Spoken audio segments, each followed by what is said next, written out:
Marty, you've got to come back with me. Where? Back to the future. Okay, so I hope you guys enjoyed that corny little skit. If you're a fan of Back to the Future, you might want to stick around because today we are touring McFly's house. If you guys do enjoy this, be sure to leave a like, share it with all your friends, all the other diehard fans of the movie. We got Marty's truck right here. Yes, sir, the 4x4. You already know what's going on. Take a look at the backyard real quick. Yeah, it's a forest back here, guys. That's how a lot of California backyards are. It's just bushes and trees everywhere. But anyway, let's get right into this. Also, be sure to follow the socials because you're missing out on sneak peeks, which is pretty cool.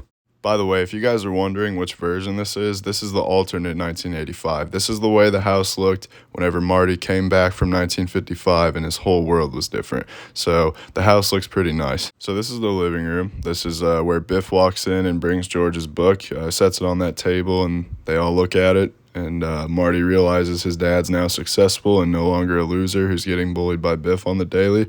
Here's the kitchen. This is where Biff walks in and steals his beer at the beginning of the movie after he just totaled his car. That's why I just had to make the newer version, you know? It just gives me happier vibes. If I made this like how it was in the beginning of the movie, then it would... Oh, here's the parrot, by the way. What's up, bro? Don't worry, I'm going to set him free as soon as the tour is over. He won't be in that cage forever. But yeah, I just wanted this to be like the happier version of the house where everyone's lives are like successful, you know, and everything's cool. But yeah, over here we got the kitchen table where they all eat. We got that piano in the corner, the sofa. Another look at the kitchen real quick. The kitchen's pretty small. You can't fit a table in there or anything. That's why they have the table out here. But yeah, pretty nice. Fair warning, every single bedroom in this house besides Marty's is from my own imagination. I basically just made all of this, you know, from my own brain. It's never shown in the movie, so I just made it however I thought it would look. This is George and Lorraine's room. They got the master closet, some family pictures, everything you need. And down here, right next door, we got Linda's room. Made this from scratch as well. Never shown in the movie. I just made it look as much like a girl's room in the 80s as I possibly could.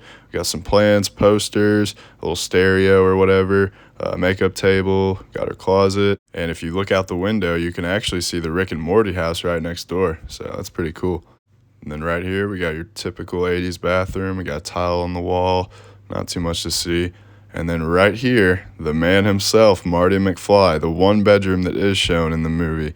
We got his amplifier, his little bed with the bookshelf behind it. We got a desk, a little sound system.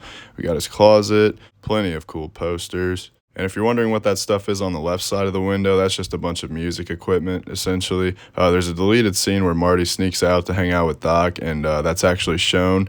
But in the movie, it never really was shown. It never really like made it to the camera angle, so that's why that's there. Okay, so by now you're probably wondering, what about Dave? Like, where the hell does Dave sleep?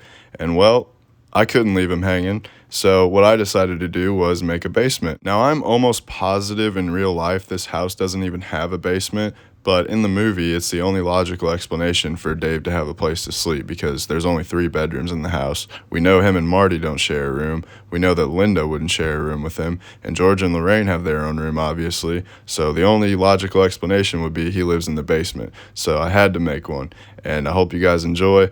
Like I said, this is all just from my imagination. This is never shown, but we're going to step right into here.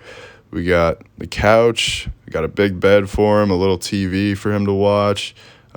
He mentioned that he works in an office now that he's successful, you know, like at the end of the movie when, you know, all their lives are different. So I added a little desk and a filing cabinet, so if he needs to work from home, he can. He's got everything he needs down here, man. I really plugged Dave here. Like, he's got his own bathroom, 2 sinks, a shower, toilet, everything you need. Very nice. And then over here we got a storage room, got some Halloween decorations, an old washing machine, boxes, just junk, man. Everything a basement would have. And yeah, I tried making it as 80s themed as possible. Let's take one last look at the backyard here. We got a nice little patio to chill at. Yeah, I like this. Actually, in part 2, right there is Marty's window. He snuck in and realized that there was a different family living there. And when he did sneak in, I noticed that the patio leads out all the way like to his window. So that's why the patio is so big. I had to, you know, make it accurate for the movie. There's chairs and stuff. You can watch that scene. You'll see that it looks pretty similar to it. Well, that's going to be it for today, you guys. Hope you enjoyed. Leave a like if you did. Thank you so much for watching. Let me know down in the comments which one's your favorite movie. I would say mine's probably part 2. And with that, I will see you all in my next tour.